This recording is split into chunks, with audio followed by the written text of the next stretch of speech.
নমস্কার। আজকে আমরা কমেন্টসের কিছু প্রশ্নের উত্তর নিয়ে এসেছি, সেগুলি আজকে দেওয়ার চেষ্টা করব। অনেক প্রশ্নই করা হয়েছিল, তার থেকে দুটো প্রশ্ন নিয়েছি, কারণ এই দুটো দেখে মনে হচ্ছে উত্তর দেওয়া দরকার আছে। তো সবাই প্রশ্ন করতেই পারে, কিন্তু প্রশ্নটা যদি খুব একটু মিনিংফুল হয় তাহলে প্রশ্নের উত্তর দিতে পারা যায়, অনেকগুলো প্রশ্ন থেকে পারতে পারি। তো প্রথম যে প্রশ্নটা যেটা করা হয়েছে, যে কোনো কিছু যদি খুব পাওয়ার ইচ্ছে হয় এবং বারবার চাওয়া হয়, তাহলে কি প্রকৃতি আমাদের উপর অসন্তুষ্ট হন? আর কিভাবে চাইলে সেই আমাদের সমস্ত ইচ্ছা পূরণ হতে পারে? এটা যদি একটা অডিওর মাধ্যমে দেওয়া যায় তাহলে ভালো হয়। কিভাবে ইচ্ছে পূরণ সম্ভব? বারবার চাইলে কি প্রকৃতি আমাদের কাছে অসন্তুষ্ট হন? আচ্ছা, প্রথমে বুঝতে হবে যে আমরা চাইলেই কিন্তু গোটা ব্যাপারটা হবে না। আমি যদি চাই এখন গাছের পাতাটা নড়ুক, হবে না। আমি যদি এখন চাই বৃষ্টিটা বন্ধ হয়ে যাক, হবে না। আমি যদি এখন চাই সূর্য উঠুক, হবে না। বা এমন কিছু আমার জীবনে হয়ে যাক যেটা আমার গোটা লাইফটাকে পরিবর্তন করে দিতে পারে, যদি আমি এক্ষুনি চাই তাহলে সেটা হবে না। কেন হবে না? এর কিছু কন্ডিশন আছে। আর কাদের কাদের হবে? এক হচ্ছে, আপনাকে দেখতে হবে যে আপনি নিজের উপর কতটা কাজ করেছেন, আপনি কতটা চরিত্রবান আছেন। মানে ধরুন, আমি বসে আছি, আমার মনে কোনো বাজে ভাবনা আসছে, একা থাকলেই আমার মনে কোনো বাজে ভাবনা আসছে, তার মানে আপনি এখনো পুরোপুরি পরিশোধিত হতে পারেননি।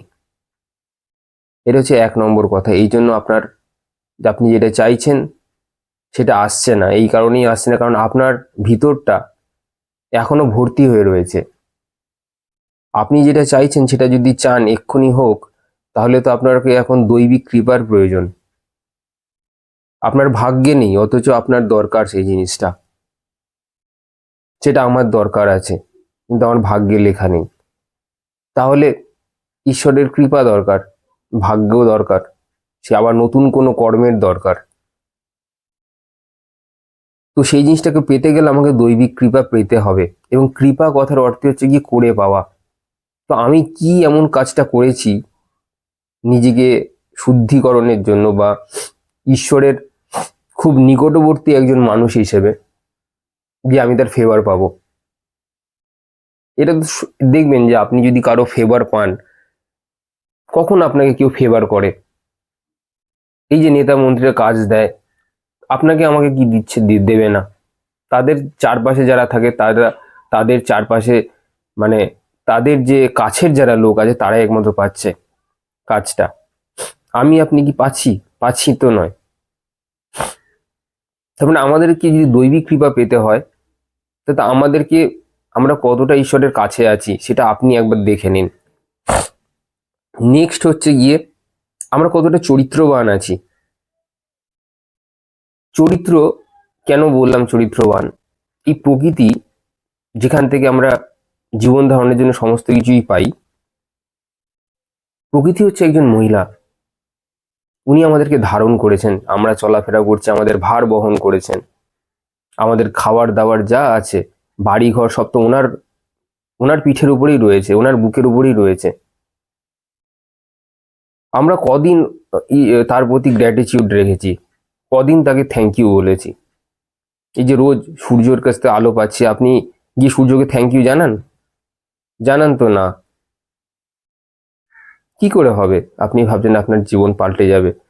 দ্বিতীয় দিকে চরিত্রবান, যেহেতু প্রকৃতি একজন মহিলা, আপনি আমাকে ভালো করে বলুন, একজন মহিলা যে কোন কোন লোকের সাথে থাকতে চাইবে? সে তো একজন চরিত্রবান লোকের সাথে থাকতে চাইবে। প্রকৃতি তো অত্যন্ত শুদ্ধ, অত্যন্ত শুদ্ধ। তো সে তো চাইবে কাকে ফেভার করতে? যে মানুষ নিজের চরিত্রকে বজায় রেখেছে। কেউ নেই, আপনাকে চোখ দিয়েছে, আপনি কি দেখবেন আর না দেখবেন সেটার ডিসিশন আপনার, এবং তার ফলে আপনার ক্রিয়মান কর্ম তৈরি হবে। প্রকৃতি, আপনি ভাবছেন আমি কেউ নেই, আমি একটা কাজ করে ফেলি ছোট্টখাট্টো, কেউ দেখতে পাবে না, আপনাকে দেখার জন্য দ্রষ্টা আছে, সে সবসময় প্রেজেন্ট আপনাকে দেখবার জন্যে। আপনি কি চিন্তা করছেন, আপনি কি ভাবছেন কার সম্পর্কে, আপনার হয়তো ছোট ভাই হয় বা অন্য কেউ হয়, আপনি তাকে কি নজরে দেখছেন, সে সব কিন্তু খেয়াল রেখেছে। এই এক কারণ প্রকৃতি সবসময় চরিত্রবানদের পাশে থাকে। দেখবেন আপনি মা তারা যে আছে, সে ব্রহ্মচারীদেরকে খুব বেশি বেশি সাহায্য করে, খুব বেশি সাহায্য করে, কারণ জানে তিনি যে এদের আর কোনো কিছুর প্রতি লোভ নেই। এদেরকে আমি যাই দিই না কেন, ওদের যদি ডাল ভাত যাই দিই না কেন, ওরা তাতেই সন্তুষ্ট, ওদের আর কোনো চাওয়া পাওয়া নেই। হ্যাঁ, নেক্সট হচ্ছে গিয়ে যাদের কোনো কিছু চাই না, যাদের অনেক কিছু চাই, আপনি এখনো তাহলে নিচের চক্রে আছেন। মানে আপনি যদি স্বাধিষ্ঠান মূলাধারে যদি থাকেন এখনো পর্যন্ত বা মণিপুরে, আপনার কিন্তু চাওয়া পাওয়া পূর্ণ হবে না। আপনি যাই চাইবেন না কেন পাবেন না, কারণ আপনার যত আপনি চাইবেন আপনার এনার্জি আরো তত নিচে চলে যাবে। আপনার মনে এই যে চাওয়ার যে ভাব, এটা কি জানেন, এটা আসলে হচ্ছে মনের অভাব, এটা মনের অভাব থেকে হয়। তো এই মনের অভাব যতদিন থাকবে আপনার এনার্জি নিচেই থাকবে, তো আপনার কোনো চাওয়া পাওয়া কিন্তু পূর্ণ হবে না। আপনি যতদিন না উপরে উঠতে পারছেন আপনার চাওয়া পাওয়া পূর্ণ হবে না। আর উপরে উঠে গেলে পরে আপনার আর কোনো চাওয়া পাওয়াই থাকবে না। তো চাওয়া পাওয়া যদি না থাকে তাহলে আপনার জীবন বেটার হয়ে যাবেন। আপনি কোথাও একটা ধরুন কাজ করছেন, খুব পরিশ্রম, চাওয়া পাওয়া ছেড়ে দিন, দেখবেন আপনার কাজ ইজি হয়ে যাবে। আপনি দেখতে পাবেন আস্তে আস্তে আপনার জায়গাটা ঠিক হয়ে যাচ্ছে, আপনার ঘরে প্রচন্ড অশান্তি চলছে, আপনার প্রিয়জনরা আপনাকে ছেড়ে চলে যাচ্ছে, চাপ হওয়া ছেড়ে দিন, দেখবেন আস্তে আস্তে ওরা আপনাকে আর ঠিক হয়ে যাবে। এই যে সিচুয়েশনটা যেটা আপনার ভাগ্যে আছে, সবাই আপনাকে ছেড়ে ছেড়ে চলে যাবে, আপনার কিন্তু দেখবেন চাওয়া পাওয়া যদি না থাকে, তাদের কাছে কোনো এক্সপেকটেশন না থাকে, কেউ আপনাকে ছেড়ে যাবে না, সবাই আপনার কাছে থাকবে, তারপরেও আপনার কোনো এক্সপেকটেশন থাকবে না। আচ্ছা, নেক্সট আপনাকে আরেকটা কথা বলি, আপনি কোনদিন বাচ্চাদেরকে দেখেছেন? আমি বেহালাতে থাকি, তো এখানে একবার একটা অ্যাক্সিডেন্ট হয়েছিল। তো একটা কার অ্যাক্সিডেন্ট, আর বাচ্চার কাছে একটা বাচ্চাকে নিয়ে তার মা পারাপার হচ্ছিল কালী মন্দির থেকে, একটা মন্দির আছে সিদ্ধেশ্বরী কালী মন্দির। তো সেই অ্যাক্সিডেন্টে মাটা মারা যায়, অদ্ভুতভাবে বাচ্চাটা বেঁচে যায়, বাচ্চাটার কোনো চোটও লাগেনি, কিচ্ছু লাগেনি। কি করে এটা হলো? শিশু নিষ্পাপ, প্রকৃতি বোঝে কার কি কর্মফল আছে, এগুলো আপনি বাইরে থেকে দেখতে পাই না। তো বাচ্চাটা দেখবেন বেশিরভাগ সময়, আমারও ফ্যামিলির একজন রিলেটিভ আছে, তারা উড়িষ্যায় ঘুরতে গেছিল। তো সেখানে বাবা মা বাচ্চা প্রত্যেকেরই ডেঙ্গু হয়েছিল, তিনজনেই ভর্তি ছিলেন। বাবা মা মারা যায়, কিন্তু বাচ্চাটি বেঁচে যায়, আজকে বড় হয়ে গেছে সে, 21-22 বছর হয়ে গেছে। তো কার কর্মফল কি আছে না আছে, এগুলো আমরা যেহেতু দেখতে পাই না, এগুলোর উপরই নির্ভর করে আমাদের কিভাবে কি ইচ্ছা পূরণ হবে না পূরণ হবে। আমি বলবো ইচ্ছার পিছনে ছুটবেন না, আহ, নিজেকে তৈরি করুন, নিজের আত্মাকে আলো দেওয়ার চেষ্টা করুন, তাহলে দেখবেন আপনার চাওয়া পাওয়া পূরণ হয়ে যাবে অটোমেটিক। আর আপনি ম্যাক্সিমাম চেয়ে কি কি হবে, আমি দেখেছি আমারও অনেক যে দু একটা ইচ্ছা ছিল সেটা পূরণ হয়ে যাওয়ার পরই আবার সেই ব্যাক টু স্কোয়ার লাইফ, সব নর্মাল হয়ে যায়। এমন কিছু নয় যে কেউ তীর মেরে দিয়েছে আর কি।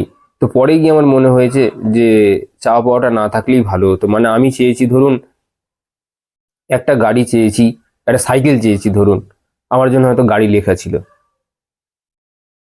তো প্রকৃতি আমাদের জন্য অন্য অন্য কিছু হয়তো ভেবে রেখেছে। আমার আমার যেটা ইচ্ছা প্রকৃতির ইচ্ছা তো সমান নয়।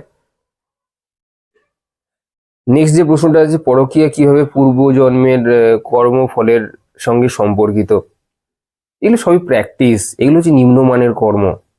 আপনার সঙ্গে যে এরকম করছে তার সাথে আর যে নিম্নমানের জীব আছে, যে কুকুর আছে, তার সাথে কোনো সম্পর্ক, কোনো পার্থক্য নেই।